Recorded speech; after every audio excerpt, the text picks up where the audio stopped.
Welcome to the Always Wolves podcast. Actually, the first one that we've been able to do in person since pre-pandemic, so it's absolutely fantastic. A big thank you to Wolves and Russell for allowing us to film. If you're listening to the podcast, we've got the backdrop of Molineux, and Molineux's looking really fine. I'm joined today by my podcast co-host, Manny, fundraiser extraordinaire, and pretty dab hand on the tennis court as well. Hi, Manny. I lose every time when I play here, honestly. I'm not a dab hand, but it's good fitness. Thank you for inviting us, Dave. Looking forward to this. Yeah, looking forward to it. And then we've got Paul Mansell, who you might have seen as well on some of the fan reactions and on Extra Time. He's currently studying for a PhD in sports psychology. He won the athletic quiz, the Wolves athletic quiz last season and made the final. I believe he came 8th, Paul. Yeah, that's right. Yeah, thanks for inviting me onto the show and looking forward to the new season. Brilliant. And I'm also joined to my right, again by a fantastic fundraiser, podcast host of the Wolf Whistle podcast and also chairman, I believe, of the Wolves All-Stars, Jason Guy. Yeah, for my sins, and because I've done the vlog for you in Benidorm, I've just come out of prison. From, if you haven't seen that vlog, it is Christmas special this year. It is one of the funniest things you ever see. I said to Jason, because he was going over, I said, can you just get us a little bit of footage? I'll tell you what, Dave, we'll do the whole journey. And if you've not watched it, I've laughed. So many people have commented on that. Yeah, it was positive, to be honest. It was great fun, and thank you for paying for Benidorm, Dave, paying for all my drinks, and paying for me to be here tonight, Dave. You're so kind. Well, it's an absolute privilege, mate, and you can get a 100% increase on your last appearance as well. Yeah, brilliant. We're going to be talking tonight, it is the pre-season podcast, so we're going to be talking about, obviously, the pre-season. We're going to be talking and getting in-depth into Wolves' transfer business.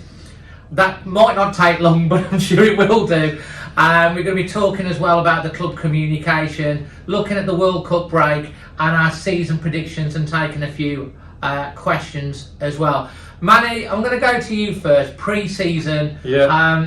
I mean, how are you feeling? How it's gone? Wolves have played, I think, 8 games, a few training games. I think we've won 4, drawn 2, lost 2. I think, take away all those training games, the ones we played on the Sunday and the 30-minute games, a lot of young players were used in them. If you take the main games, the ones we started with, first team players, the players that we expect to play on the pitch behind us, it's been positive. There's a new shape.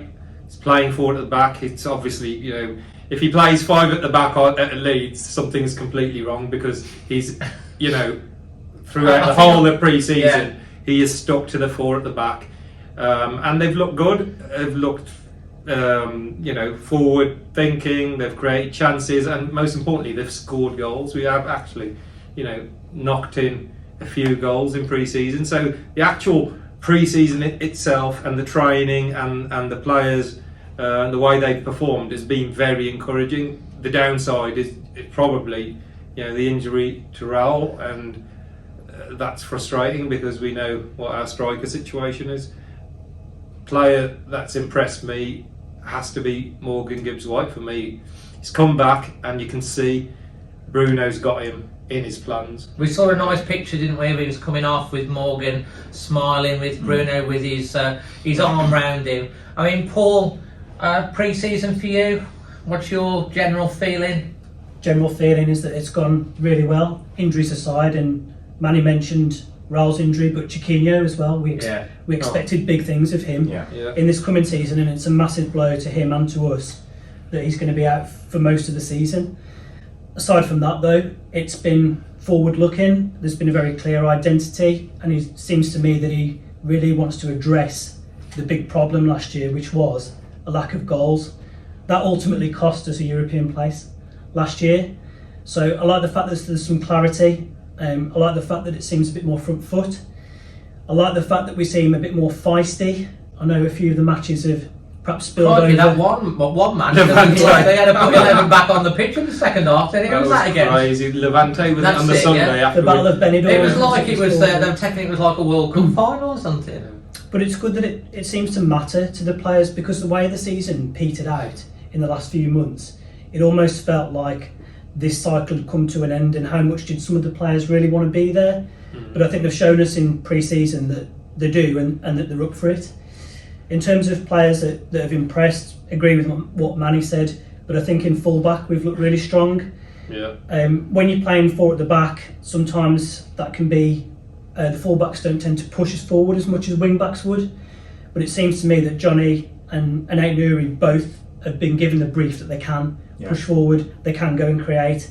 And when we're a team that struggles to score goals, it's important that players in different positions do their bit, so there's as much likelihood as possible of chances being created.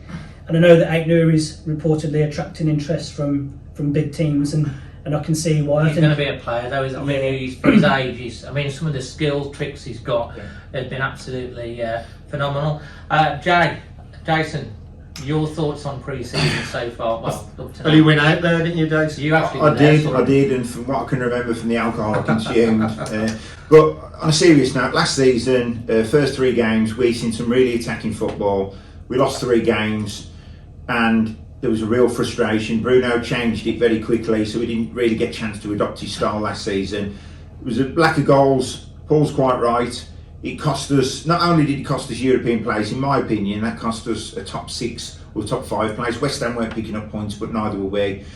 So the formation he's been playing with 4 at the back, we just look so more attacking. You're quite right about the wing backs as well, Paul. Aït-Nouri was unplayable over there. Players that impressed me, Morgan Gibbs-White. The whole purpose of the loan system is for players to go out and get experience and come back a better player. That's exactly what happened with Morgan Gibbs-White. I wasn't his biggest fan when he had a Wolves shirt on last time round. I think he's not only matured on the pitch, I think he's matured off the pitch, and that's very, very important. What would you say, though, I mean, while from Morgan Gibbs-White, I think it's a real good opportunity to talk about that, because there's a lot of people out there, that are, quite down on the lad, and, I think we can all get a bit critical sometimes of the local lads, because maybe they're perhaps to be easier targets, I don't know. And when players come through like Morgan Gibbs-White, sometimes he's been at Wolves since 8 as well. He's a long I know time. he has, and sometimes I suppose everyone puts a lot of expectation on him, and when he doesn't come off, it's He was in the same World Cup team as Phil Foden. He won the World Cup. He burst onto the scene, and suddenly that creates this air of this guy's going to be the missing link, the one who's going to spark us. And actually, it's took that loan. What Jason's just said, that is the biggest thing that we did, the biggest thing for him as well. He went and he played regular football. He impressed. If we didn't have Morgan Gibbs-White on our books and somebody offered you a player, this is exactly right, in the Championship that scored a dozen goals and created a dozen more, we probably couldn't afford it. Yeah, who isn't an out-and-out forward player as well, by That's the right, way. yeah. And for me, I don't want to say, the old pun, it's like a new signing, but he really, really is, and if he's attracting Everton, whatever. But there's a few clubs, Forest, Everton, Southampton, there's a few. And if you look at the fees, he's very highly thought of. I think that is a player, like I said, a couple of years back down there, he wasn't for me, but now I really think he should be given an opportunity. And if you look at a front 3 at the minute, because of our lack of strikers in Neto, Podence and Morgan Gibbs-White, that quite excites me. The way that was linking up in Spain was incredible. It was incredibly fluid. Yeah. Morgan, for you, Paul? Yeah, I think some people tarnish him with, if you cast your mind back to lockdown, he had that breach of conduct where he went out when he shouldn't have, and some people like to beat him with that stick. The lad hasn't had an extended run in the team, and he hasn't played in the Premier League really. I think in the season when it was lockdown, and was it against Brighton when he scored the winner here just before the end of the season, I think he was starting to show a bit of promise in that season. And when he went out on loan to Sheffield United, I was a little bit disappointed because I thought last season could have been his chance. For him, However, like Jason said, the loan system is designed to improve players, and then they come back and then they do the business for you. Yeah. And I think that situation is all ready to happen for him this coming season now. Well, if you look at the likes of Mason Mount, he went out on loan to Derby, and obviously you look at someone like Gallagher, who's been on loan to Crystal Palace, got himself into the England side. Chelsea have got a gem of a player back at their club, they'll either play him or they'll sell him for like £50 million. I think it's quite good that obviously Wolves are just demanding a high fee. The only the one thing is that Morgan hasn't signed a new contract. Maybe that's because he's been stung a couple of times in the past and he really wants to feel part of the team. I'm of the same view that the jury's sometimes been out there, but when you've got a player that's Player of the Year, Fans Player of the Year, Players Player of the Year, scored something like 12 goals, 15 assists. And the way he's been playing in pre-season, he gives Wolves a different dimension. He plays them little balls through. You see he can cross the ball. Wolves just put a video out actually where they've mic'd up Bruno large for the training session. They've only just put it out before we started this podcast. And you can see Large, he's around Morgan Gibbs-White explaining things to him. You can see that the way they've edited the video, they've shown a lot of Large with Morgan Gibbs-White. They even gave him the armband in one of the games. Would it be fair to say as well, do you think the players have got more confidence in him as well? Yeah, probably. I think that's fair. His teammates, because he's incredible, obviously loan spell, and I just think he's going to do some exciting things next season. I agree, and I really hope. I mean, he's a local lad as well.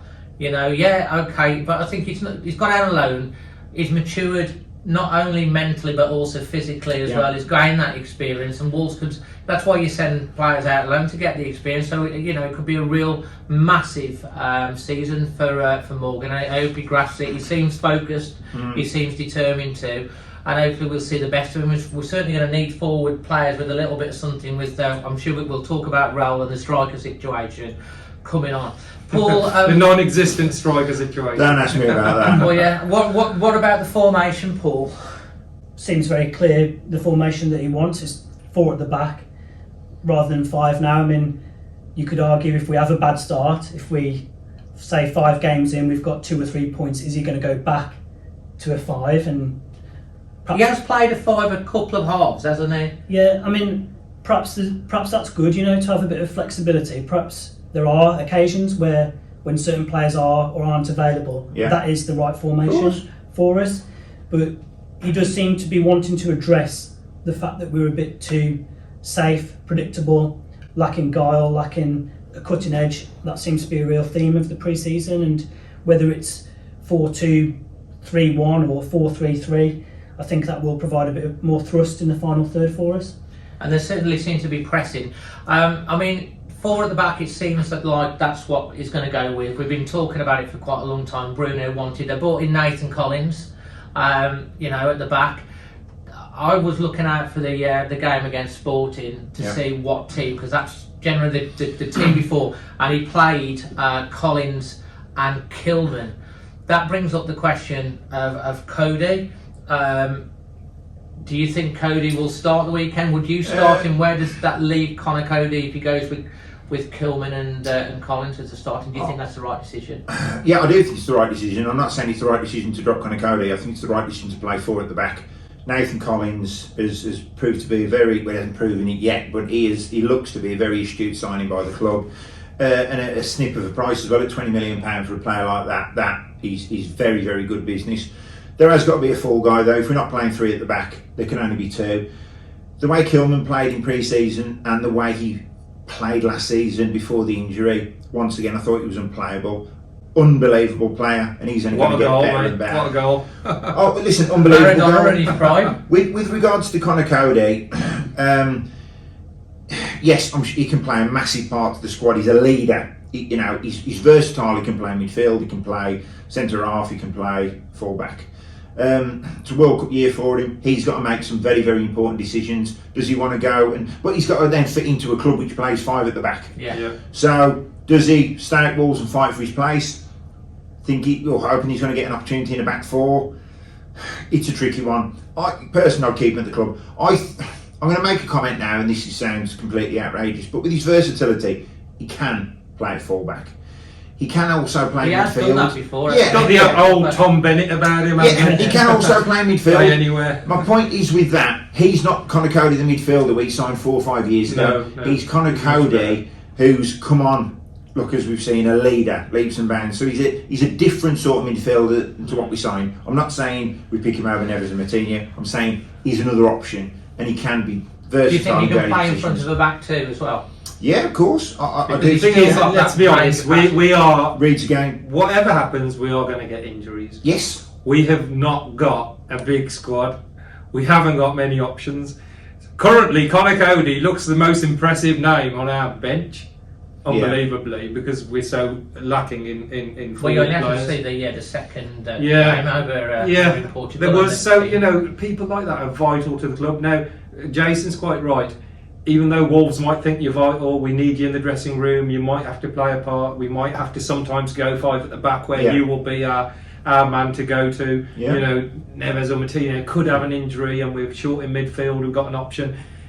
This big decision will be his because it's World Cup year. He wants to finish his career at Wolves. He don't want to move anywhere. It's the club that has launched him, took him to Europe, or he led us to Europe. He played for England, something that he probably never even dreamt of, you know, with this club. And I'm pretty sure he'd sign his, you know, contract to stay here for the rest of his life, but he needs to play, so that will be interesting. But, you know, when people say we should sell so-and-so, we should sell, it's not eBay, is it? No. Unless somebody puts a bid in. It ain't going anywhere. We're not about selling players. We've got a small squad as it is. We need to get some people coming through the door, not keep putting them out the door. Yes, he's got a value, and his value is whatever, considerably higher than what we signed him for. But I think, you know, there's going to be, as you said, games where we're going to play 5 at the back. So I still think he can give so much to the squad. And we don't forget we've got 5 substitutes. Paul, be really interested to hear your thoughts on this, the Conor Coady conundrum. And the Conor Coady conundrum. Say that after a few weeks though. Yeah, I mean, I'm not very opinionated in general, but I've got quite strong feelings. Come on, go on, Paul. You should have heard him earlier. I think it's unfair to rule him out of playing in a back 4. The truth is, we don't actually know, because in the Premier League, in his Premier League career, we haven't seen that. We haven't seen him play really in a back 4, maybe once or twice. And I think people's reasons for thinking he can't play in a back 4 is because he hasn't done in the past. He's played there for England 2 or 3 times, hasn't he? And people also cite his lack of, or relative lack of pace as another reason. And if that's the only 2 reasons that's people's argument, then I think it's quite a flawed argument, really. Because I think all that he does bring far outweighs those potential risks. I'm not just talking about his leadership skills, which are obvious and such a big part of our recent success, but also he's a very good player. His passing range is excellent. I mean, you might even say that after Neves and Martino, he's the next best passer in our squad. His reading of the game is excellent. The amount of blocks and interceptions that he makes is excellent as well. When you're I thought you wasn't opinionated, Paul. Yeah, I'm about this though. when you're struggling as well, he's one of those players you know is going to be rolling up the sleeves, you know, urging people on. Someone, even when you throw him on for, you know, just to bring him on, just to give people a bit of a boost or manage a situation. I think he's got a role to play. Like I said, it's just what his thoughts are. Will he want to? You know. The thing is, every player at some point in their career, and especially with goalkeepers, you know, I mean, look at John Ruddy. He was key for us in the Championship, and he was a great in the dressing room, a great voice and backup. But every player at some point is not in the starting lineup. And Conor Coady, like you say, is a leader. He's passionate about the club. He's the club captain. You know, he will take it, and he will, you know, back the players on the pitch and encourage them. This is also a test for Conor as well, because he's never been in a position where he's lost his place.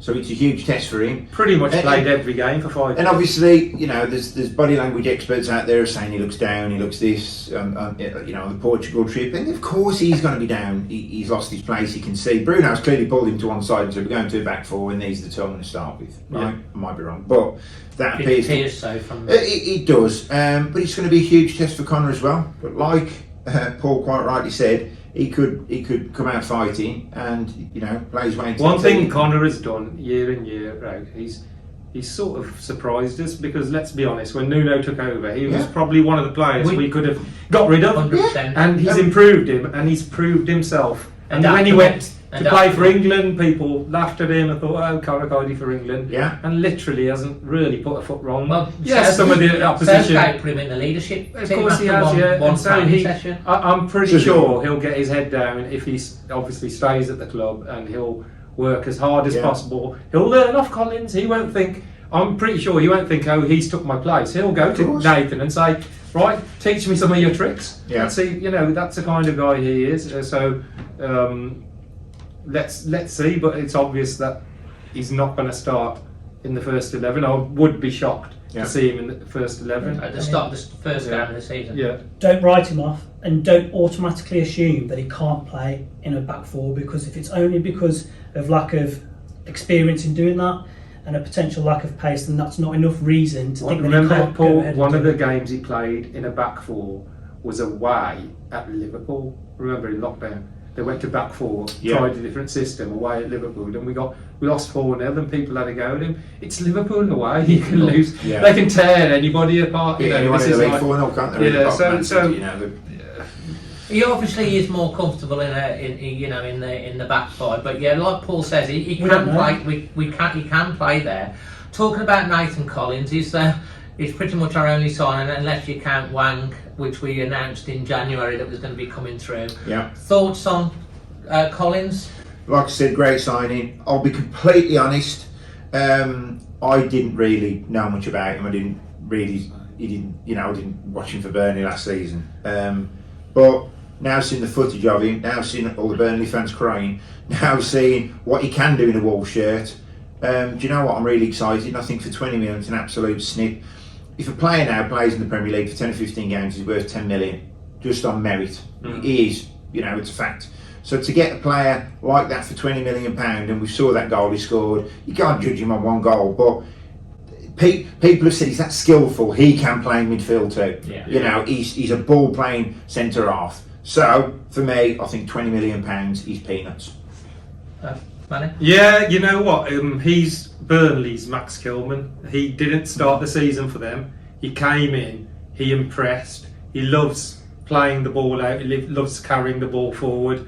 He's very confident. Will he have a mistake in him? Of course he will. We're playing against the best forwards in the world. Haaland, Mo Salah. These people make you look silly, and I'm sure Nathan Collins once or twice will look silly. Yeah. That's just the nature of the beast. The positives far outweigh the negatives. So if you say to somebody, if we'd have lost Max Kilman for 20 million, we'd be absolutely gutted. And that's what's happened to Burnley. They went down and they had to cut the losses. We talked about the end of the season last year, but it also coincided with Max Kilman's injury as well. Yeah. And like you're saying, it is. He's got to play, because if he don't play, that means we don't play our only signing this summer.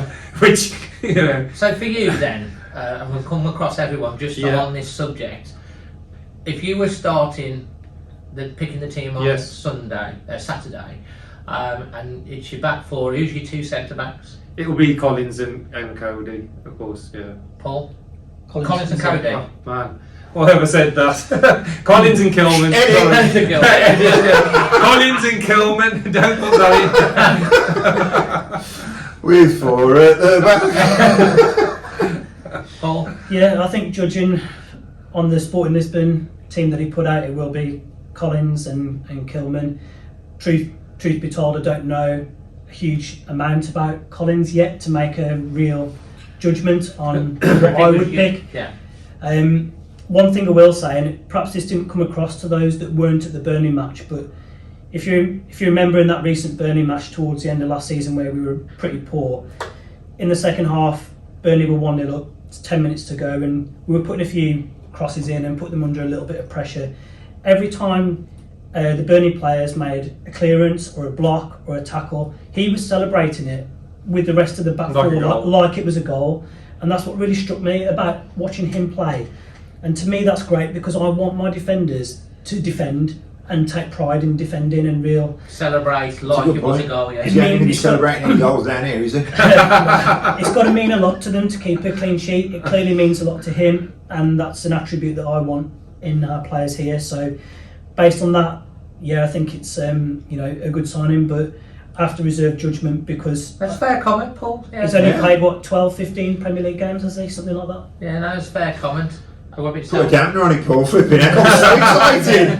He's our signing, Paul. Coady and Gomez, hasn't it? Now, yeah, for me, Collins and Kilman. I was there for Max Kilman's goal. Did I mention him to Benny Dunn? I bet you couldn't believe that. Oh, listen, he won the ball, and he went on this run, and he kept running and kept going and kept going. It was like the Forrest Gump film, and kept going and going and going. And I thought, at one point you think, imagine if he finished it, but then I thought he was going to square it for, I can't remember, it might have been He Mal cut or back whatever. inside as well, proper. And he did, and then he put it in, and you thought, wow, what a goal. On And his it was right an foot as incredible well, goal. he scored. Oh, listen, He's left footed. apparently he used to play futsal. Don't know if you heard that. Really? Yeah, apparently so. But I've got to say, great goal. Yeah, so for me, we've got two very skillful centre-halves there who are actually centre-halves as well. Big, strong lads. Yeah, I'm going with them too. 100%. I think based off what I've seen in pre-season, I watched pretty much most of the games, and obviously it seems as if it's going to be Collins and Kilman, so I probably would. But I'd like what Paul says. I wouldn't rule out Coady. Bolly's still there. We've got Totti Gomez and We're suddenly so the many centre halves, you know, the back five or four or whatever we want to do. We've got options. Suddenly we have, you know, because we were at a stage we were all desperate for a centre half, and now we've got one. Suddenly it looks like we've signed about three because Mosquera's fully fit and Gomez and Bowley's back, and there's a lot of options there. That is quite. We haven't even talked about Willy Bolly. Yeah, I was going to say, mate, you know what? I could see potentially, you know, whether it's a loan move or a permanent move, the odd one moving out, because these players are good players, and they. One of the questions actually that we've been sent out: who do you think will go out, Bolly or Coady? Out of the two, would you let go? Bolly. Yeah, absolutely. Bolly, really, since he came back from his injury, he hasn't really impressed. You know, last season when he played, when he didn't seem like the same player. So maybe this pre-season it'll improve him, but definitely Bolly's been a great player for us. But if there's better players at our disposal, you're just going to pick your best team. He doesn't offer the versatility that Conor Coady does. He doesn't offer the leadership that Conor Coady does. So for me, out of the two, if one's got to go out on loan or move on, it'd have to be Willy Bolly. I don't want to see him go. I don't think either of them will go. Because we need him to play for him. We need players. We need players. Honestly, we can't let it. And we are looking forward to later on in the podcast because we're going to all do our season predictions. And at the end of the season, when we get to that, we'll get together again and see how close we were to the prediction. Talking about obviously moving on to transfer business and also the squad side. I mean, this is the saucy subject, and I really think we should go with the sports psychology analyst to kick this one off, Paul. I think we all need a psychologist. Make us feel better. I'm laughing when you say when you say transfer business. I'm laughing because I think it is quite laughable, really. The lack. You're sitting at Molineux now here, Paul. They can hear the walls of ears. Scott Sellers is watching. Right, Scott. Was saying nice things, Scott. I mean, I'm not just talking about this window. I'm talking about over quite a number of years now. I don't think we've signed someone in the spine of our team who could be a regular starter for 4 years, probably. That's worrying. Although it shows that we've been doing quite well with the players we've got. You cannot go into a season with just Jimenez as a number 9. You can't let a striker go out on loan unless you know you've got a bona fide person coming in. What was the word that you used when we talked at football? And I said, what was the word that you used? I think I might have said the word negligent, and it's almost like I'm embarrassed really about some of the lack of activity. I'm just sat scratching my head and thinking, if this is your strategic plan to get us into Europe, how is this plan going to set us up for success? I mean, Manny, we talked on the podcast since we started it, a long time. How many times have you said on the podcast, even before the Raul injury, about the backup striker? You know what? Even before lockdown, we didn't score enough goals. We were always winning games by 1 goal, 2-1, 1-0, 2-1, 1-0, and we relied on a real solid defence, and the defence has been brilliant throughout the Premier League period. And last season, Jose Sarr, He was absolutely amazing, incredible signing. Now, you know, we remember we were the lowest scorers to finish in the top 10 of a Premier League table ever in the Premier League since the Premier League started. No team in the top 10 has ever scored that fewer goals. And we've now got no strikers. How does that work? You know, people talk about the false nine and fluid. We're not Man City. False nine. We've got no nine. We're not Man City. We're not. You know, maybe we can do it for the odd game, but say, for example, Leeds. Let's say we've playing really well, and we're getting on the front foot, and we're creating chances, and it's 0-0 after 70 minutes, and we just can't put the ball in the back of the net. You bring your striker on. Yeah. We look on our bench, and we've got nobody. We've got Chem Campbell. Yeah, because remember, that option was, right, we're going to go a little bit direct, we're going to put the big man on, we're going to try and win a few balls, and we're going to do something different. We can't do anything different right now.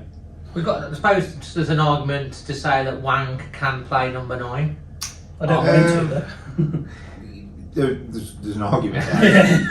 There's an argument. You can play number 9 because it's the only bloody option we have. Yeah, there's an argument. Yeah, listen, for me, use the word negligent. I mean, we're going into Premier League season and there is not a recognised out-and-out goal scorer. For me, that's a bit worrying. Hwang started well, a couple of goals against Newcastle. Since then, he's flattered to deceive. He got injured though, didn't he? Yeah, he did. But I think goals per minute, he was the highest. Our top goal scorer was Raul with 6. Yeah. He had 5. Fabio Silva's gone out. Fabio Silva. I did see glimpses last season where I thought, you know, I saw a different player. You were a bit of a critic, weren't you, to start? Yeah, listen, he's mature and he was getting stronger. And there's no one more than me that wants to see Fabio Silva score a few goals. Looking at the stats don't lie. He scored 0 goals last season. So, you know, hopefully he'll go to Anderlecht, rip it up. He's already scored that great goal. He's playing with a bit more freedom. And that £35 million price tag is going to weigh heavy around anyone. He actually talked about it in an interview with Anderlecht. I've seen the interview. He didn't set the fee, and I agree. So hopefully he'll go to Anderlecht. He's not with us at the minute. Neto, for me, very attacking player. We've seen his real potential now. It's took 2 or 3 years. But, I know he scored that great goal against West Ham a couple of years back, but we are really now seeing, I believe, this is going to be his season. Because obviously now he came back late last season because of his injury. He's had a full pre-season. And the other player we've got to really, cross our fingers that he stays fit is Daniel Podence. Listen, I was just going to say, Neto and Podence can create so many chances. And score. Down the flanks and score goals. But can you imagine feeding and... proper number 9. I.e. the man here, Diogo Jota. Now listen, for me, that's when he started going wrong up top when we lost Jota. Yeah. Now, can you imagine Neto and Podence feeding into Jota? That would be frightening, in my opinion. Well, get him because Liverpool have just bought a new striker. We'll get him back on loan. But now they haven't paid us anyway. Look, he's won his medals now at Liverpool, and he's had his Liverpool career. Come back to Wolves, the Pastel Donata's up the road. Listen, all is forgiven. We'll forget about you going to Liverpool. Get him back, and Raul Jimenez as well. Very, very serious injury, and I just hope he can. What is going on with that? Because obviously it was broke in the press rather than the club. John Percy, the press put it out, then the club reacted, and then you saw Raul's other half go absolutely mental on her social media saying there's nothing wrong with him, he'll be back in a couple of weeks. It was reported out up to 8 weeks, and it's all got scaled back down to a couple of weeks. I was on about the injury that he hasn't been firing on all cylinders since that one. We've seen glimpses, but we need to see the goals or the attributes really consistently. And listen, I'm gutted for him, and I'm sure he's gutted that he's had this setback. But hopefully it's his season too. But I mean, Raul's really much loved, and we all want him to be back. The thing is, Dave, if you rule him out for 8 weeks, like they first mentioned, it takes us to October. The season ends in the middle of November till December the 26th. Raul, with a couple of games to get him back fit will only be useful for about 3 games between now and Christmas, and if he's out for 8 weeks. So that's how serious the problem could be. But if you look at the opening 6 games, I've got them wrote down in front of me, there's some winnable games there. This is why we could have really done with our strongest possible team out there, because we need to pick up points early doors, especially with that winter break. 'Cause I know we're going to talk about that shortly, but that winter break could kill team seasons. We've had months to plan for this as well. I mean, it's not like it's a new news to us that we've needed reinforcements. And I guess there's two things I want to quickly add about the transfer policy.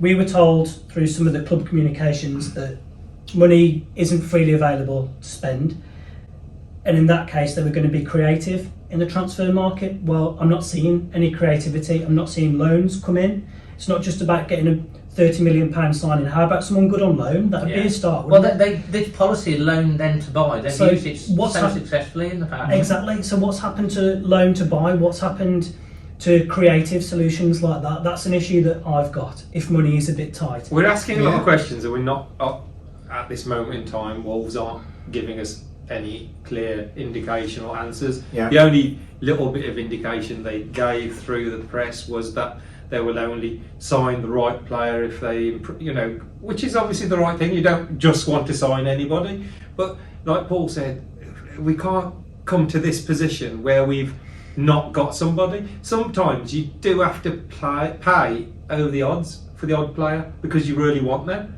So if Wolves really wanted a player, then they should really go out and I get think if anything, they've got to at least bring a loan player in at some point. It's not about spending 20-30 million quid. If that money's not available, get a loan player in ASAP. But we don't know how many players have rebuffed coming to Molineux. There was that talk of that one player who only got offered 45 grand a week, whatever. I mean, how could you live on that?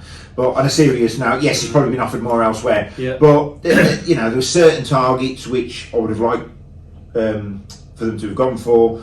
But I don't think quite right. There was that sending out one of the chief scouts to Argentina to watch a player, and then Wolves turn it down, and then next minute he signs for Benfica. They turn it down because he potentially wouldn't have been available till the new year. Listen, I'm sure playing the cup, and he scored a wonder goal yesterday for Benfica. And those things, like, we miss out on. I don't know why we miss out, because if somebody is good enough, this then is, I think, what the general issue is. Is like players are going and moving, and Wolves don't seem to be having an answer. We hope they have. I mean, we're sitting here today, we've still got like a month of the transfer window, but the season starts in 3 days. We've played 4 games by then. So even if we brought someone in today, how are they going to gel with the team before Saturday? No. Unless they're a proven Premier League player that will just, and you're not going to get those type of players. I mean, one of the players that we've been linked with, obviously, that Ben chap that was, I can't think of his. Diaz. Yeah, from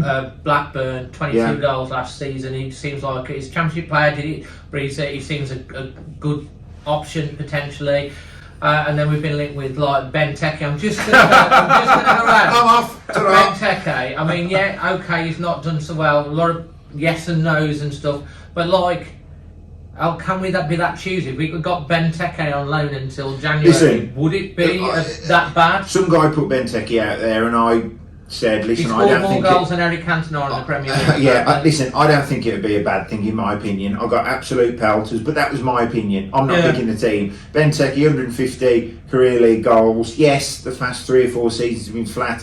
The argument could be that, has he lost his mojo, which people have put. But the Crystal Palace fans said as soon as they changed their system, he didn't really fit in. No. But he was doing well until then. He had a fantastic spell at Aston Villa. That's what. That's what some of the arguments is. It might suit Wolves' system better, and he'd have a point to prove as well. Exactly. Your thoughts? I'm just throwing it out there, just for because it's being talked about. Maybe as a stopgap on loan, but I think in general we need to be aiming higher than a player of his current standing. Completely. I think we're probably past first, second, third choice, to be honest. We must be, because we can't go this deep into the season. We've obviously missed people that we had on the list. Equally, if Ben Teke comes in, hit the ground running, scored, 3 or 4 goals in the first 6 games, all is forgiven, give him a go. Yes, it is, Well, exactly. I mean, we're talking about transfer business. Obviously, we talked about Collins. We know that Wang's now a permanent player. But we did think we were going to lose Neves. Neves, we saw the tear in his eye the last game. We thought he was probably going. Everyone was saying their goodbyes. Here he is, still in a Wolves shirt. Wolves have not caved into whatever offers they've got. They've been strung in the transfer market. He seems happy again. The fact that Neves hasn't gone out surely makes us a stronger team for him still being. See, he might have been crying because he had to stay at Wolves. No one's ever looked at it that way. Listen, I'm saying it was hay fever season. Saying it tongue in cheek. Look, we don't want to see that player go, do we? He's been incredible. One of the standout signings during the Fosun era. And he gives us so much. Yes, they put the 50 million tag around his neck. He's worth it. Clubs aren't prepared to pay. More than 50 million. Of course he is. Yeah. But we've still got him. So hopefully this will, once again be a fantastic season because he's such an important player. And that's positive. And of course, Martinho as well. That was kind of key as well. I know that went right down to the line where he decided to stay. It's a good job he has because no one else has come in. Coming back to the transfer policy. We've talked about incomings. Another problem that I've got is that they've failed to move on players on the periphery to get fees to reinvest, the likes of Catroni, Jordao. Traore even. Yeah, exactly. We've seen players depart because their contracts have expired or they've been released. We've seen no money come in, and I certainly didn't want Neves to go as part of that. But the problem I've got is, could they have been more creative with some of the outgoings? I'm not saying that Jordao and players like that would attract huge transfer fees, but they're off your wage bill. It's some money coming in, and surely if you sold 2 or 3 players like that, you could get one good one back in. So we have had, in the past. Let's be honest. We got Martinho for 5 million. We got Jose Sarr for 6 million. Ryan Aït-Nouri, we didn't sign him and then halved the fee and got him for 10 million. That was great. So they have actually done things in the past to get players in for made money on Patricio as well. There you go. And so they have. I'm pretty sure that thinking must still be there. It can't just disappear. And they've just failed to hit the targets that they've gone for. For me, the Traore situation, I look at something like that. What's going on with that? That is one of the most. A lot. Yeah, where is he? Spanish top? He was on holiday the other day. On a yacht. He was on a yacht, and it's like, and then he put a post on with himself in a Wolf shirt and like, let's do this, time to go. This, almost like geeing himself up. I don't know. That situation really needs to be explained. People like Neves and Gibbs-White and Martinho staying at the club. Having another season They're with all us. positives. They're all positives, but we would also like them to also tie them down on a contract because they're an asset, and if Big they do time. go, we want a fee for them. So we can understand Neves. Neves 6 got 2 years. years to go. 6 years he's going to have if he starts his, at And if Molineux. you That's talk about amazing. Neves when he first come in, Amazing we thought we might have him achievement. for a couple of years. A couple of years, he's so highly rated. Would we be able to buy a player at the same calibre as Ruben Neves if we sold him? No, of course we wouldn't. No. So but we've got to also protect that by getting him around the table, giving him a contract, and maybe have a clause in A if buyout somebody clause, goes, yeah. And do you know comes what? But in. let's give him some intent with our signing. Yes. At the minute, Yeah, Neves is sitting there and thinking, who have we brought in? he's got Nathan Collins poster on his A wall. player like Ruben Neves needs to be playing European football. Wolves need to be showing the likes of him, and who've got ambition that we want to get back into Europe. The Traore situation infuriates me. I think when he went to Barcelona, they thought he was going to rip it up there and Barcelona were going to pay us his fee, or he was going to rip it up at Barcelona and other clubs would have come sniffing in. But it didn't happen, and he doesn't want to be at the club. That's evident. He does not want to be at the club. It niggles me a little bit because I feel like Wolves had the pants pulled down a bit by the Barcelona. A little bit. Well, a lot. We ended up paying his They were wages. completely off, Dave. Traore, they let him go.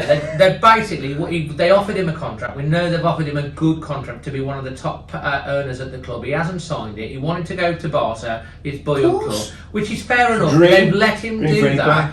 Barcelona have basically then, is it who was it? Dembele or that came in and did really well. He hardly got any games. He's come back to Wolves.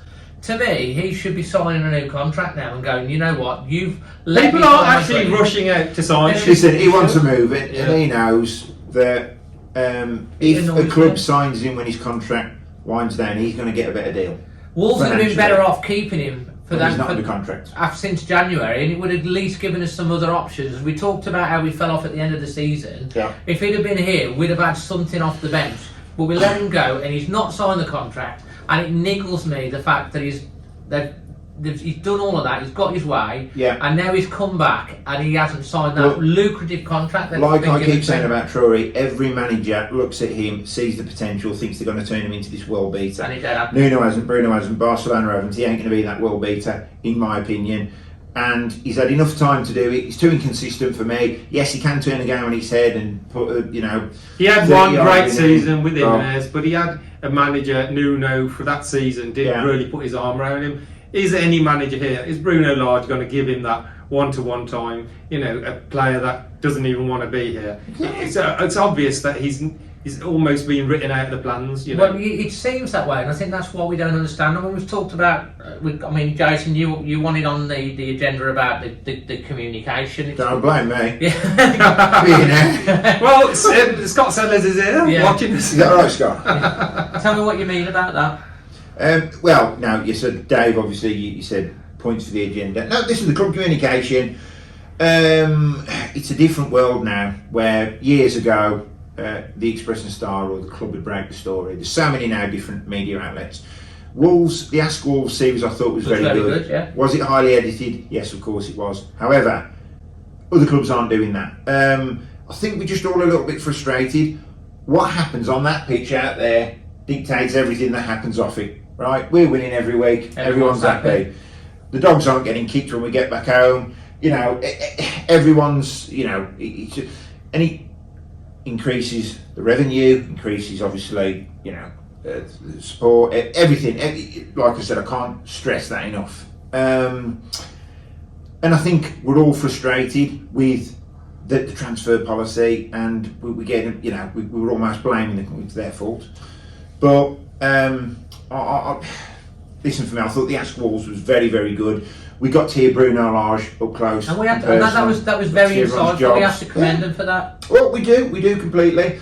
But listen, it's so easy now to go on social media and vent, and sometimes it gives a poor reflection of exactly what's happening. But for me, yes, we could do with more open lines, in my opinion. I think Dalrymple gave us that, but listen, the Chinese do the business quietly according to them, and that's fine. But yeah, it has been a very frustrating time, and if we got a few bad results on there, I think it's going to get a little bit worse on social media, and the crowd will turn. Yeah, and I don't want that to happen to Bruno, because I don't feel that he's been backed in the way he should have done. No. Paul, do you think it's testament that we've heard from some of the players, but we haven't really heard from Bruno Lage during pre-season? It is a little bit surprising, but I don't think we're the only club where the manager hasn't talked much. Good point. I think Man United, Ten Hag hasn't really come out and said an awful lot after some of the pre-season fixtures. I saw that in the newspaper the other day. I'm at the stage now where I don't expect them to come out and say much, and because I don't expect much, I'm not disappointed, because it's just par for the course. I am happy for them. Well, maybe happy is the wrong word, but it's just normal for any business really to go about their internal business quietly. And you could argue, how much of a right have we really got to know some of the inner details? Yes, it would be nice if there was a bit more openness, but I don't really expect it, especially with the Chinese ownership that you mentioned. The thing is as well, if they do say something, it's out there to be criticised, isn't it, straight away, like what you said? As long as they do their business, I'm happy for that to be quiet, but when they're not doing the business, there's winning football out there. The problem I've got is Wolves, for me, seem to love to communicate with the public when things are going well. So if we've signed 5 players this pre-season, we would have heard from Bruno Lage on the pitch again, looking like Bruno 007 Bond villain, all in the shirt up, stone-faced. That's right. And we would have heard from Bruno 5 times probably about the player he signed and the qualities. And because that's not happened, we haven't heard anything. I'm sure, obviously, if that had happened, we would have had more communication. So, is there a point where you think, well, things haven't gone to plan? We've tried and we haven't brought the players in that we wanted to bring in. Maybe we need to address the fans and just say we're as frustrated as you. Yeah. There's a few players, a few things that got, but like Jay says, they'll still be shot down. Who does that communication come from? I just think, look, all we want really is a bit more positive news. Yeah. We get that, and all of a sudden, everything else dispels and disperses. And on the transfer window, then, just to finish off, what's going to happen before the end of the transfer window, Paul? I don't think anything will happen before the Leeds game now, but things have got to happen before the end of the window without fail. You cannot go to the winter break, which I think there's 16 matches. You can't get that far on this current squad that we've got. So ideally, at least one central striker will come in, a midfielder who's forward looking. A ball running midfielder. Yeah, someone who can either carry the ball. I'm thinking of the likes of a Gallagher, who was on loan at Palace last season, who can contribute goals. Yeah. A progressive midfielder. We definitely don't need a centre half. They potentially need another full back because Hoover's gone out on loan, hasn't he? We've got Semedo, Johnny, and Aït-Nouri as the three senior full backs. It depends how much they rate Hugo Bueno, I think, on that. So definitely a number 9, a progressive midfielder, potentially a full-back as well. But I think the goalkeeping position is settled, isn't it? Sarr number 1 and Sarkic as his backup. I don't think they'll waste money on reinforcing that area. That seems pretty much that he's going to be the number 2. What about yourself, Jax? Are you going to Norwich, Dave? Leeds, first game. Yeah. Taking your boots. we all I've seen you up front. We need a big man up front. You don't want me up front. Come on, the last 5 minutes. You don't want me up front. Same thing really. I think a centre forward we're desperate for. We spoke about that, but I think someone in midfield who can contribute goals, because that, I suppose, if you're going to criticise our midfield, they don't come up with enough goals. Dave Edwards used to get penalties. I'm not saying put Dave Edwards in the team, but he did contribute quite a few goals. We need that type of a player, just an upgraded version. Someone who arrives late into the box, and I think we've lacked that a bit. The only other thing I want to mention, I agree entirely with what you guys have said, is we're relying a lot now on Neto, Podence and Gibbs-White. Yeah. And any one of those three could potentially break down. Neto came back from serious injury. Podence had his injury problems last year. With Chiquinho out, with Traore, not really. About Chiquinho. I'm so excited for him. So basically, we've only got Hwang as an option. So we need. I think we'll get minutes. Look, the youngsters, they're great, but this is Premier League football. Yeah. We need players. They're okay to blood here and there, maybe in cup games, bring them through. We can't rely on the Campbells, and Nathan Fraser was on the bench. The guy's 17. Don't put that pressure on. And he is a talent. He's a very talented He's player. A huge amount of pressure. So I actually think we still need probably a forward and somebody in the wide areas. Yeah. Defensively, we're okay. Goalkeepers generally only one goalkeeper plays the whole season, and we've got one backup. Probably need to bring another one in because they'd like to have 3. But the centre forward position is the suddenly has become most crucial. important and the hardest to get right. Yeah, I mean, just got to. Every club wants a goal scorer, don't we? The goal scorer, especially, I don't mind him if Bruno wants to go in like this without a striker because he can. That's fair enough. That's not a problem. But you've got to have the option of going the other way, and we've got absolutely no one. Yeah. We can't rely on Campbell and Fraser. Especially and that's no slight on them. They're just young, very inexperienced players. You can't throw them into the Premier League and expect stuff. People have defended Silver by saying how young he is, and then we put a 17-year-old Fraser on the bench. Can't have it both ways. Paul said as well. Obviously, this year we've got 5 substitutes, and you look at the bench and you think, well, what real options have you got? You look at a lot of the other teams, and you look at our bench. Our first 14, 15, 16 is good. Okay, but equally, if you look at our starting 11, it looks really, really strong. Yeah. So it does. So that's a huge positive. The starting 11 looks very strong, but we're only one injury from that really breaking down a bit. The first couple of years of Nuno, we had literally no injuries. Yeah. And we had the best time of our lives. And as soon as, like last year, Podence, Neves, Raul, we couldn't cope. We collapsed. Those players but got that's injured. what happens when you operate with a small squad. And I understand the pressure you do want to operate with a small squad, but now the substitutes rule has changed, we do need a bigger squad. I mean, that's evident. I mean, listen, people on social media shoot me down for things. We all shoot each other down. I understand that. Everybody says we need a striker. Everybody says we need more players. Not everybody can be wrong. Well, exactly right. I think that concludes a little bit on the transfer biz. We could talk about this because, I mean, like you say, Jason, pretty much the whole fan base pretty much agree on this. You're always going to get differences of opinions, like you say, but everyone can see it, and you just hope that Wolves have got this in hand. And to be honest, if it does go pear-shaped and they haven't sorted it, it will go toxic very, very fast.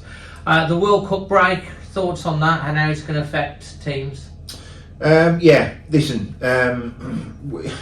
in the past, the international breaks killed Wolves a couple of times, where we've got a bit of momentum, we've gone into the international break, and then either a player's got injured or we've come back. We've had a couple of wins, but then we've come back quite flat, or the momentum stopped.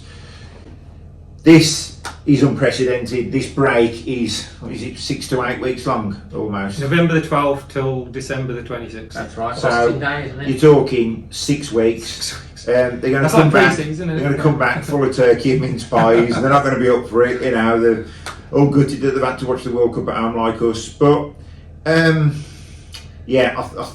it's going to affect a lot. It's a level playing field for everyone. At Clubs the end of the day. could be down by November the 12th, because if you have a poor start and you're bottom of the league, and you go into that break on that downer.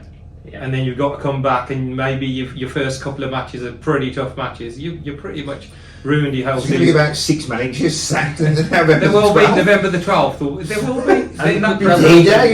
Because they'll think, we've got a lot of time to sort it out. I mean, how do you think it's going to affect things?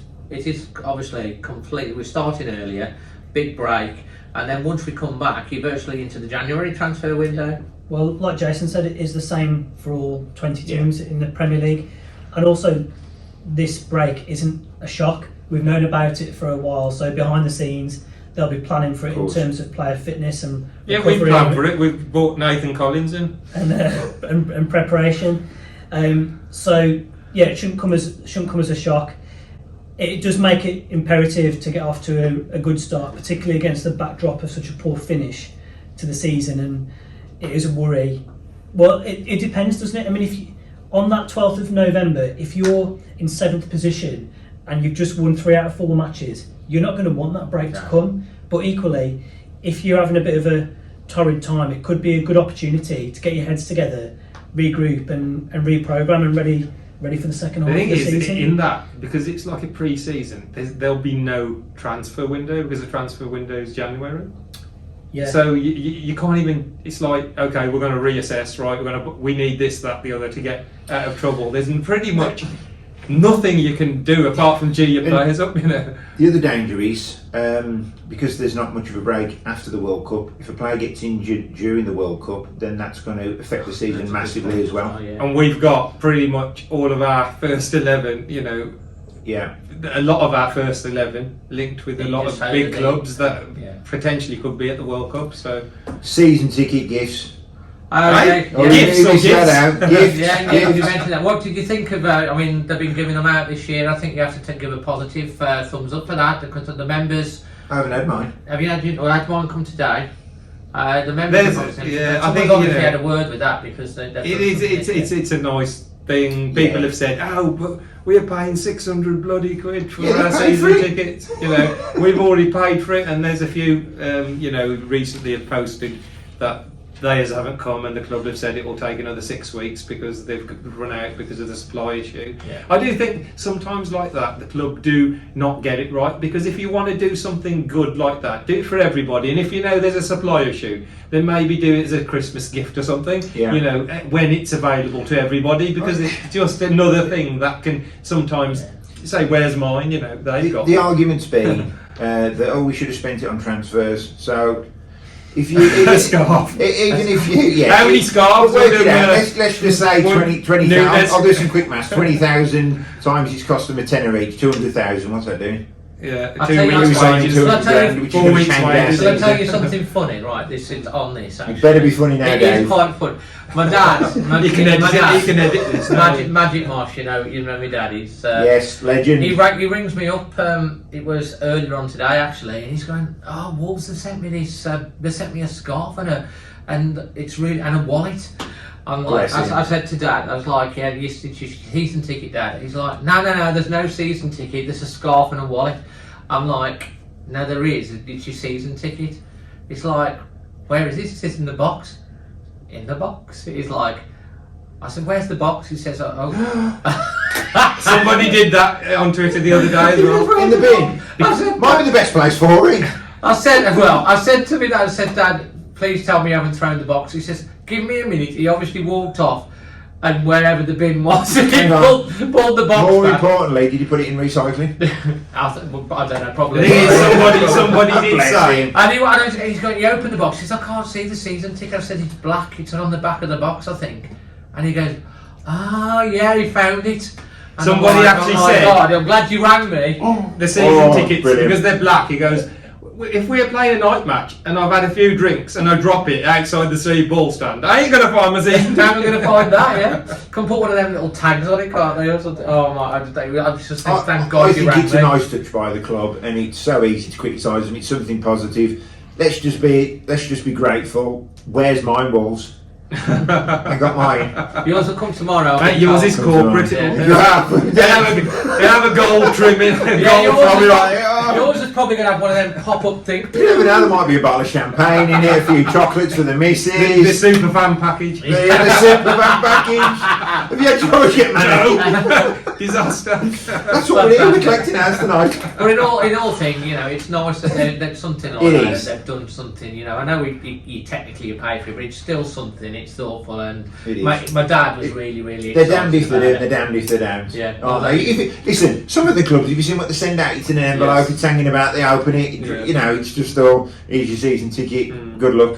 Happy. If they'd have done that, people would be going, "Oh, what's this?" So, listen, good thing. We're going to conclude anyway by doing our season predictions, and we've got a few things we're going to talk about: who's going to win the league, who's going to get the European spot, who's going to get relegated, and of course how Wolves are going to do, and what the starting 11 is going to be for Leeds and the match prediction. So let's start off, Manny, with you. We're going to go give everyone the first chance. Who's going to win the league this The league, year? I'll go for Man City. They won it last year and they won it without a striker. Then they go and buy the best young striker in Europe.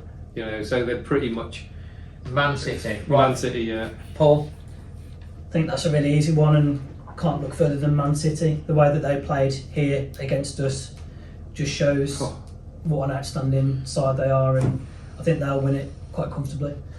Jason? When a club signs a player like Haaland, spending that money, and he's undoubtedly one of the best players in the world now, because Ronaldo and Messi are, it's not their time anymore, but with a club with that spending, I can't see any further than Manchester City, personally.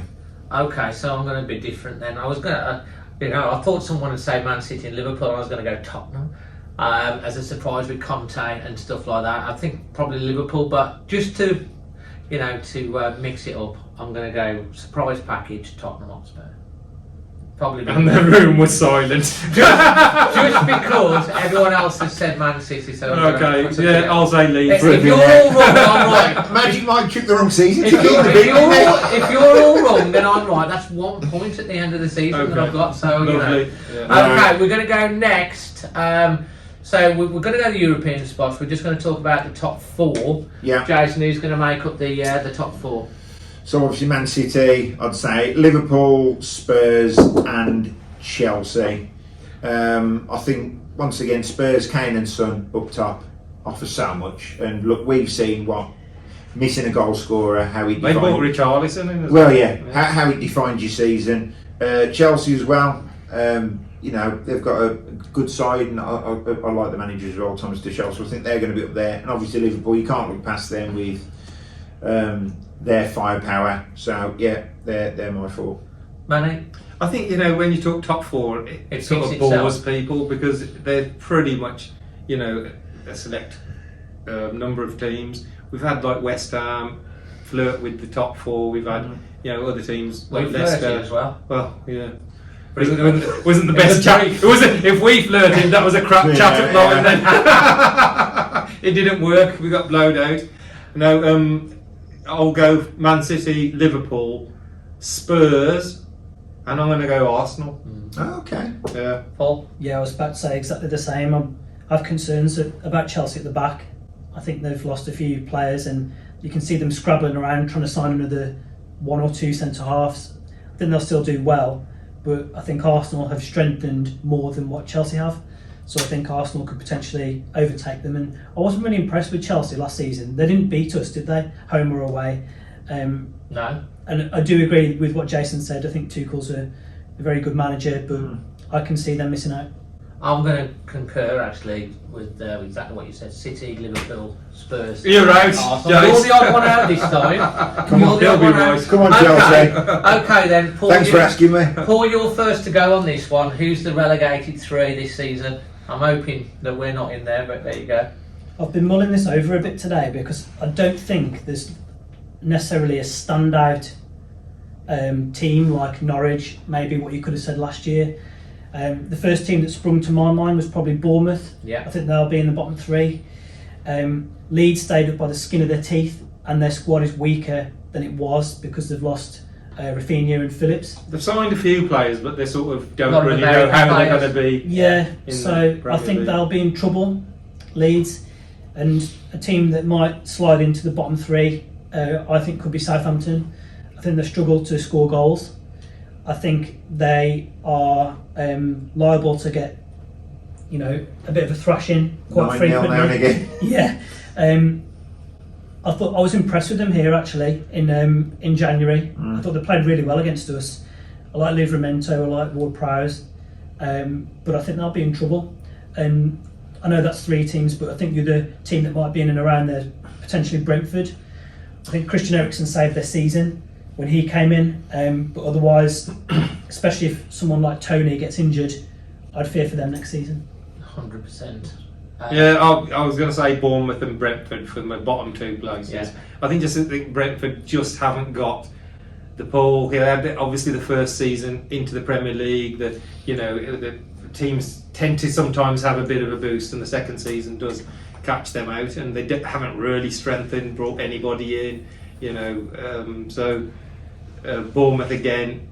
I haven't heard of them signing a single player of any note, and they were pretty. Interestingly, Matt Hill, the ex-Wolves player, his son, okay. centre half for Bournemouth. Oh, brilliant! There Yeah. you go. There's your fact for the There you go. podcast. Who's Yeah. your third And one? third one, I'm gonna go. I'll do something like what you've just done. I'll pick someone different. I'm gonna go Brighton. Brighton. Even though they played well and they finished above us, I think Cucurella was really key in their side, and he's been linked with so many teams. It looks like he could go. So sometimes a team think they're okay, and then they find the next season that they're not. So I might put them down there. But Southampton's a good shout as well. Yeah, Bournemouth for me, I just think it's going to be a real tough ask, and they also play in front of a very small crowd. And in the Premier League, you do need to get the crowd behind you, and they haven't really strengthened. Brentford, I agree with Paul that Christian Eriksen was a huge player for them last season, and I'm so glad that he's come back from that. What happened to him, and he's now at Man United. But I think they're going to struggle without him, and Fulham, because they signed Molineux. So I really want them to go down. Well, I'm going to go with Bournemouth. I mean, I was listening to TalkSport earlier on, and they basically were saying, they said that someone at Bournemouth, and whether it's a manager or something, said they're worse than when they went up the last time in terms of squad, and they're having bets on them not even getting 20 points or something like that. So Bournemouth, I think it'll be second season syndrome for Brentford. I think losing Eriksen is obviously a big thing for them. And I was thinking about Leeds, but I didn't want to say it ahead of us playing Leeds this weekend. I think they could be there or thereabouts. But Fulham, I'm going to go with Fulham because they just like yo-yoing, and we know that if Fulham go up or go down, then Norwich are about to get more than likely get promoted next season because Fulham and Norwich are not allowed to play each other. They literally swap places all the time. So that's my bottom three. We're going to go on to how Wolves will fare. Now I'm going to put a caveat in on this. I'm going to give you two choices. With the team as it is now, and if we get that striker and that midfielder that we talk about, and we're going to kick off with you on this one, Paul. So you can go team as it is now, we're keeping Neves and we don't buy anyone else and no one else is coming in, and then we're keeping Neves and all of the players, and then we've bought in an extra striker and everything. So it's a strange one, isn't it? I mean, could really finish anywhere between 7th and 19th. You just don't know. As things are, with no further reinforcements, I do worry a little bit, because I think the end to last season, not just the last couple of games, but over a prolonged period of time, relegation form, 14 games or so, was relegation form. Yeah. I'm not saying that we're going to get relegated, but we're not going to set the world alight with this current squad, especially if there's injuries to key players. So without further reinforcements, I don't think we would fare better than last season, because that spell that we had in the autumn and going into the winter and January really boosted us up. January we won every match, didn't we? So if I had to hang my hat on a particular position, I'd probably say 13th without any further reinforcements. Okay. However, if there was some shrewd transfer business and 3 players who could go straight into the first 11 came in of that calibre, then who's to say that we couldn't finish 7th? Because aside from the top 4, there's nothing to be scared of in this league, nothing at all. So with the right transfer business, based on the nucleus that we've got, then who's to say we couldn't have a push for Europe? But I am a little bit concerned based on how we finished last season. Okay, Jason, same to you. Yeah, I'm going to happily clap my way out of this. I think with the squad as it is, with the starting 11, like I said, I am genuinely excited about, apart from the strike situation, but the 11 players out there: Neto, Podence up front, Gibbs-White. Gibbs-White, or obviously Hwang. But I'm thinking that I'm going to go for 10th with this squad as it is, and I think with the with strengthening, I'm going to look at 7th, yo-yoing with West Ham 7th, 8th place all the way through the season. So yeah, 10th with as it is now, 7th with a few more players. Manny? I'm totally opposite to what Jason's just said. Thanks. If we go and don't sign a single player between now and the January transfer window, I think we'll probably go down. Really? Yeah. If we don't get a striker, you didn't put us in the bottom 3 just though. I didn't, but I think we will. Yeah. I think we will.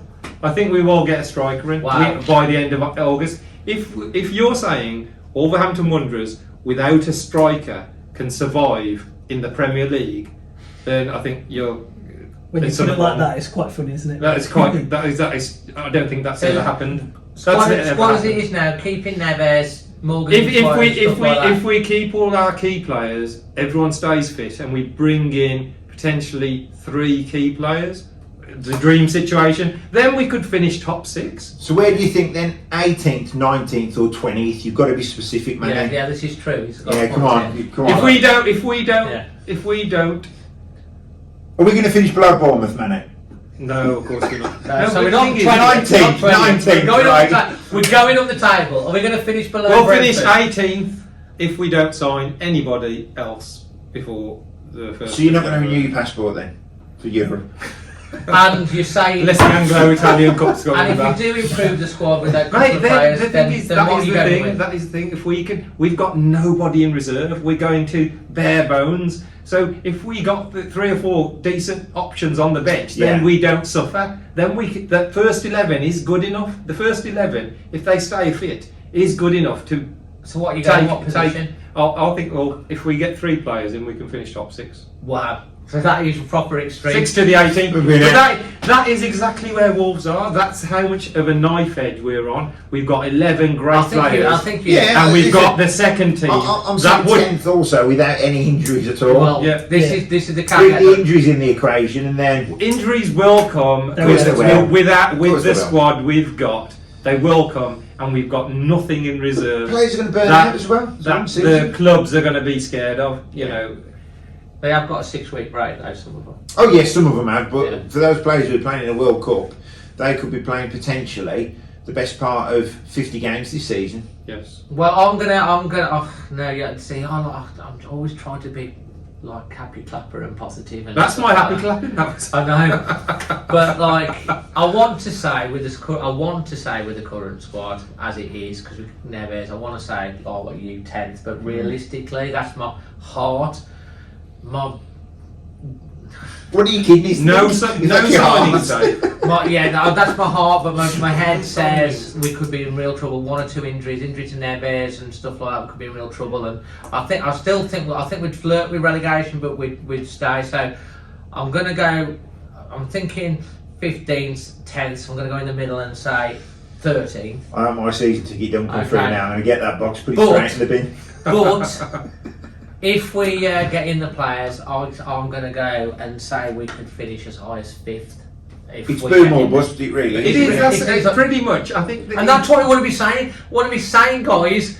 This is got whoever. Like this is where we're at. Stop. Who are we signing?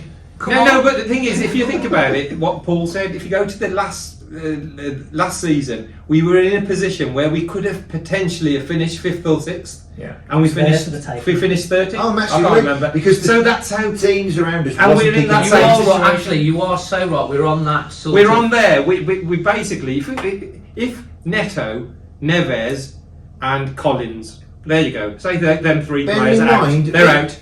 They're out. We didn't. We'll be scrapping for relegation. We didn't have an awful season last season by any means. We didn't, but we struggled to score goals massively. So the lesson that should have been learnt was getting the goal scoring.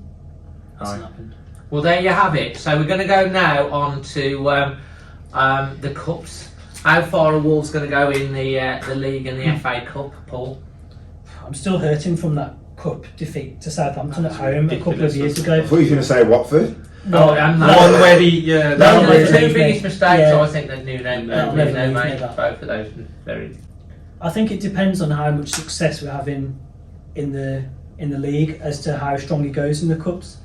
I think it is a good opportunity, especially the League Cup, the Carabao, whatever it is these days, to give some of the younger players minutes on the pitch. Get that. Yeah. And if you can get through the first couple of rounds and blood some of the youngsters at the same time, then it allows you the opportunity to go a bit stronger and have a good cup run. This club is desperate for some silverware. Last major trophy 1980, the League Cup. So as much as we'd love to see some cup success, we don't possess the squad depth to go deep in either of the cups. No. So I'm afraid, if you're asking me to give you a specific prediction, I think we won't go beyond 2 rounds worth of each cup, because I don't think we possess the squad depth to properly attack it. Manny? Again, the same thing. If we're going to look to rest the players that are playing week in, week out, because we've got no replacements, our Carabao Cup side is going to be our under 23 side virtually, and apart from the 17 defenders we've got,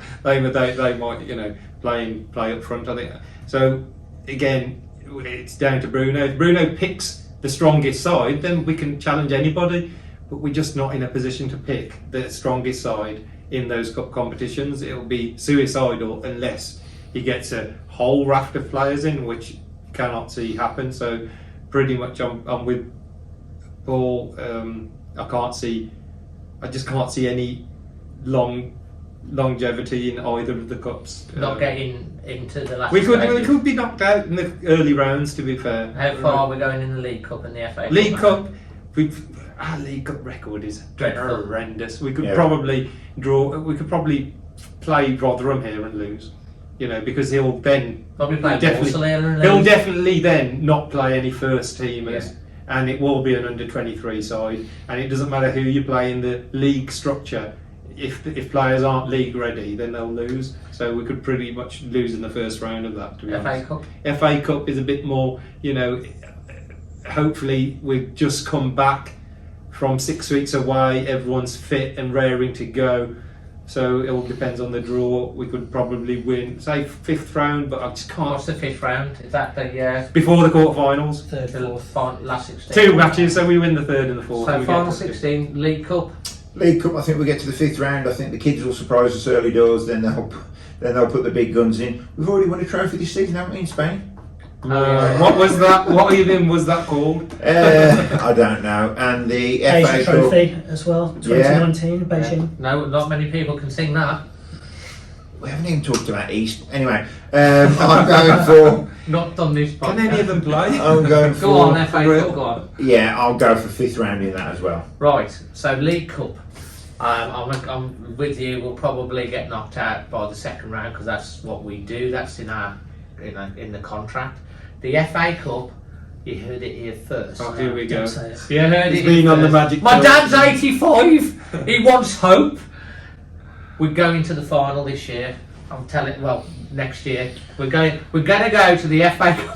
Mate, I'm giving my dad's 85. Listen, I'm saying this. There's Ice Cube in He's here. wanted to sing Abide With Me at a cup final. We got within 60 seconds when we managed to somehow destroy his dream. My dad's 85. He's hanging on for this.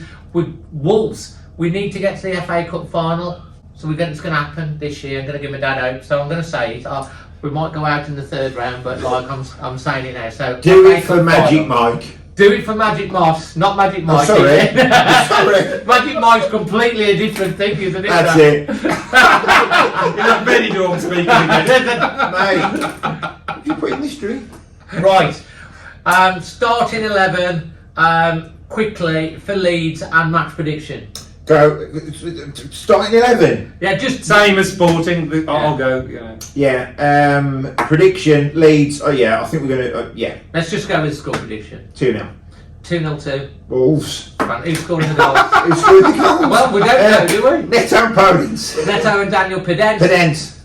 Paul. I was going to say exactly the same thing. Are you Even the same conspiring? scorers. Even the same scorers. So that's what I'm saying. Fantastic. Manny. Say the scores the other way around. 3-0. Whoa, to Wolves. You know what? Because the pre-season's so good, so the 11 players we know can do it, and I'll go for Neves. You know, he's got goals in him, and Morgan Gibbs-White. Wouldn't it be amazing to see the guy score early doors? Oh, yeah, it would. For his It confidence, really would. it would It really give him would. a big boost. Yeah, it's slightly mad score line, but you know, you got to go in the first game, and Neto, I'll go for Neto as well. Sometimes you get strange scores in the first match of the You season. do, and if as well, so- you've all said Leeds are going to struggle, we better hammer them then. I'm going to go 2-1 to Wolves.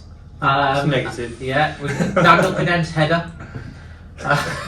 Bloody hell. He got Rising like it's in a John West. He got Far one in post. pre-season. They don't see him coming. Away at Leeds. Daniel Pedent and Morgan Gibbs-White is going to. That would be the dream start. The first opening 6 fixtures: Leeds away, Fulham home, Spurs away, Newcastle home, Bournemouth away, Southampton home. There's 12 points there, in my opinion. Mate, So if 12 we- points from the first 6. I've even put that as getting a draw at Leeds 1 point, Fulham You at just home predicted 3 it, you points. just predicted I know, but okay, with that then I'm predicting more points, but I'm being conservative. I think we can get 12 points in the first 6 games. So okay, first 6 games. So we've got Leeds, You do Leeds away. away, Fulham at home, Spurs away, Newcastle at Newcastle. home, Bournemouth away, Southampton at home. How many points are we getting from that? It's hard because is the team going to show up that played the last 14 matches of last season, or is the team going to show up that's excited us a bit in pre-season? I think 12's very optimistic. I'd snap your hand off for that. Realistically, I'm going to say 9. I'll go 10. I'll be doing cartwheels if we get anywhere near 12 points. So in we've 6 got 12 games. points. We'll be top 4. That's Have 2 some points a faith, game. lads. 2 points a game. With the first 11, there is hope. I know where Jason's come from. If they all stay fit, that first 11 can actually, these aren't the Yeah. greatest. Spurs away maybe, but we've had a good record against Spurs away from home, so they are winnable. But it all depends on the start. That start. If we go off to a positive start and a win, get points on the board, then we could probably match and get 12 points. And but I think the first game is the key. For the reaction from the fans. First home game as well. I think our home form was poor last season. I think it would have put us 14th in the table based on home form alone. Our away form was excellent. So I'm looking to see a real reaction in our first home match. Yes, the first away match is really important as well, but We couldn't have handpicked a better start, really. yeah, 3 It's a great, points. it's a great start. But the thing is, if they don't pick the points up, then you're into City and Liverpool. They've got to pick up at least to me, 10 points from the first 6 The games. thing is, with the City and Liverpool, what really frightens, with the 5 subs rule, they'll have a brand new team in the second half, and we won't. Exactly. They'll be able to fit the players they've got, and they can bring them all on. You just can't cope with that. It's very, very difficult. So we're just coming towards the end now. Just a couple of questions that I've got. Conor Ronan, should he be given a chance? I thought he's been impressive in pre-season. Yeah, I think all his loan spells he's done really well. Once again, people can say he's quite slight, he's not very tall, etc. Nor is Joe Martini, I'm not comparing him. But what I will say is I think there's a real player there, and I'm glad we've kept on to him, and hopefully he'll get an opportunity this season. Fantastic. People say about Ronan, we're scraping the barrel now. He's got range, The thing is, it's good that we're developing our youngsters. Morgan Gibbs-White, Conor Ronan, we want to see them play at the top level. Why don't we? We've spent the money on them, we've nurtured them, we've sent them out on loan. So if Bruno's impressed, and he's impressed in pre-season, it'd be great to see him on the bench and get minutes and impress us. There's nothing better than, I'd rather Conor Ronan rip up the Premier League than spend 50 million quid on somebody who doesn't. So. He is a talent, and I hope he does get a chance around the squad. Another question is, what game will Bruno revert to a back 3? How many games? If any. Depends on how we do, but also. And will he be here in January? That's another question. Also, is it always a bad thing if he does revert to a back 3? There are perhaps certain matches where that might suit us more. So it depends. Will he be here in January? Yeah. Again, that depends on how well we're doing. Good feeling. I think it depends on how much he's backed. If there's some signings come in before now and the end of the transfer window, then it'll give him a better chance of kicking on and doing well. If we start poorly and say 8 or 10 matches in and we've only got 4 points, and the run of last season, and the performances the end of last also echo some of the performances that we saw last season, the likes of Brighton at home, Palace at home, Newcastle away, I could make a massive list there, then he will naturally come under a bit of pressure. That's not to say that I'm sat here now saying I want him out. No, I want him to succeed. I really pressure will accumulate if wins don't come, and that happens for any manager in this league. I think he should keep with 4 at the back for as long as as long as possible. Indefinitely. I think he should get his identity, play with 4 at the back, play with his ethos, and it should only go to 5 at the back for tactical reasons. I totally agree. If you look at the break comes on November the 12th, so by November the 12th, we will know where Wolves are sitting, whether they've won matches, whether the systems worked. So I can't see him changing at all. He has to stick with that philosophy. Obviously, if it comes to the crunch, we're bottom 3 and then he's got to try new things, he's got to change things, so his hand could be forced. But we've got the defenders, we've got the goalkeeper, we've got the midfielders if they stay fit. Let's to play hope that we system. come out swinging and we go for it. Yeah, I think it's sometimes when your back's against the wall and people are a little bit negative, like we are because we haven't seen signings. Apprehensive. People can react positively from that. People can actually spring forward and surprise you, and maybe they all magically stay fit and. Christian Benteke scores 10 goals before Christmas. Pulls us out of a relegation battle. He becomes an iconic hero. Yeah. Like Guy Whittingham. Oh yeah, what a player he was on loan. I mean, let's hope that we want exciting football. We want to be on the front foot. We want to be definitely scoring goals, and we want him to succeed because, like you say, the end of last season, if it starts bad this season, there's a lot of pressure will come under him and the team, and of course the board. If everything goes well, everyone's happy, aren't they? Anyway, guys, thank you ever so much for joining. Thanks again to Russ and Walls for letting us know. If you listen to this on the podcast, you obviously can't see the wonderful backdrop of Molineux, so check it out on the Always Wolves fan TV channel. Jason, how can they find you on socials? No, not on my personal one, for God's sake. No, at Wolves Premier, if you want to give me any abuse. Anything nice, at Wolf Whistle Pod. Fantastic. And talk just a little bit about your next fundraiser and what it's for. So we've got 2 fundraisers coming up. So we've got the Great Big Wolves Quiz on September the 15th at the Mount Hotel. 10 rounds. We've entered a team. That is great fun. So we've still got plenty of spaces for that, and we've got Dean and we won't Saunders. know the questions or anything like that, you know. No, not at all. And we've got Dean Saunders, who's everyone's cup of tea, on the 27th of October at the Mount. I'm going to absolutely grill him and destroy him live on stage. So you're welcome to come down and watch that. Supporting 3 charities: Breast Cancer Now, the New Cross Neonatal Department, and 1P36 Family Trust. So yeah, fantastic, 2 fantastic events. So make sure you check those out. And all the details will be on Jason's socials as well, and we'll also get them up on the Always Wolves website too. Paul, how can people find you? Not a prolific poster online as such, but at Paul Mansell 10 on Twitter and Instagram.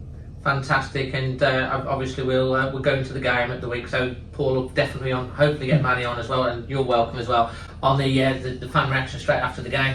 Manny, can people find you on social? On Twitter at Pedal Sing, or I'm on Facebook quite a lot, Manny Sing Kang. You can find me on there and follow the nonsense we post. And your next fundraisers? So, Fundraiser. I have to say this one that he's coming up with is... we can't afford the petrol prices, so I'm walking to Chelsea. Brilliant. October the 8th. Brilliant. Starting on the 6th from here, 6 o'clock in the morning. Worked out the route. First hotel I stop at is owned by an Albion fan, so that could be interesting. But yeah, so that's something out the box. Try and do a challenge every year, and it will be hard, but that is, we can do it. Like a challenge. We can do it. It's downhill, going down south, isn't it? And of course there'll be a Samosa Saturday. And Samosa Saturday, we're sort of limited because of the winter break, so it'll probably be very close together, both of those. Hopefully sort out a date very shortly. And again, Dementia UK, so grateful to the fans of the club. They've just took it into orbit, the fundraising, as with Jason's fundraising as well. The fans do unbelievable things, the way they get together in such a hard time for everybody. They still dig in and they still contribute. So thank you from the bottom of our hearts for all the support we get. Brilliant. Well, I hope you really enjoyed this pre-season podcast. We've had fun doing it. I hope you've had enjoyment listening to it. If you're watching it back on YouTube, please smash like and leave your comments to what we've said in the comment section below. And if you're obviously listening to it on Apple Podcasts, Spotify, or any other podcast, please give us a rating. That would be appreciated as well. And until the next time, from myself, Paul, Manny and Jason, always Wolves.